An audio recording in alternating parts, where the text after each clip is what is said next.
Sayo pa lang ganihang buntag, hurot-hurot na ang mga baligyang turotot sa Tabunok area sa Talisay City nga gamit kaayo sa pagsaba-saba sa pagsugat sa bag-ong tuig. Ang report ni Femari Dumabok. Halinon kayo mga turutot, mapagamay o madako man nga gibaligya sa Daplin Sedan sa Business District sa Talisay City, ang Barangay Tabunok.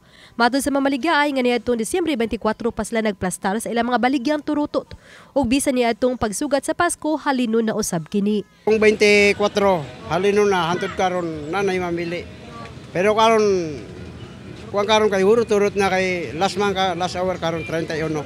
So sa man ni mahal ta or di maurag akong presyo? Mauragi po okay ra. Wala mi mahal, wala sad mi ni kuan.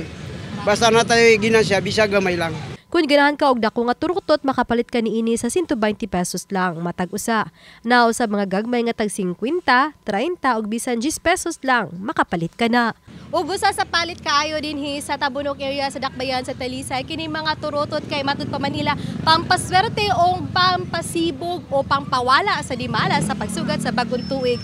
Ano ni mapalit pinakamahal kining 120 pesos og ano na si mapalit nga tag 10 pesos lang. So may na kini mga kapuso no para sa atong pagsugat karon sa bagong tuig.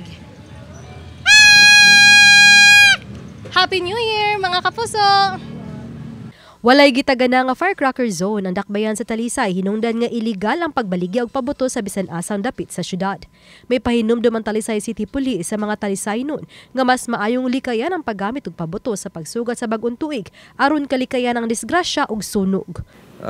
Mga pamamaraan gaya na yan yung turotot, yung mga tradisyon natin, may mga inaalaw naman po not in contrary sa balaod nato. So samtang halinon usab kaayo ang mga sliced bread og chiffon cake. Matod sa 7 na katuig nga mamaligya ayong mag-display gyud sa Daplin Sedan sa Barangay Tabunok matag bispera sa New Year nga nahimo na usab nga tradisyon ng sliced bread o chiffon cake nga handa sa pagsugat sa bag-ong tuig. Tradisyon gina lang.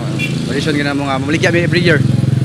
Dispera sa Pasko ug dispera sa New Year. Halinon jud kay sir. Halinon siya. Pero karon kay murag mingaw ra kay daghan man dagod. Mapalit lang ang sliced bread sa tag 50 pesos matag putos ug 180 pesos ngadto sa 270 pesos ang chiffon cake matag usa depende sa gidak-on niini. Anaw sa baligyang peanut butter pang palaman nga tag 60 pesos. Mapaunsa man ang handa, ang importante ang malipayon ug malinawon nga pagsugat sa bag-ong tuig. Oba ni Cleofer Lumayag, Femari Dumabok. Balitang Bisdak.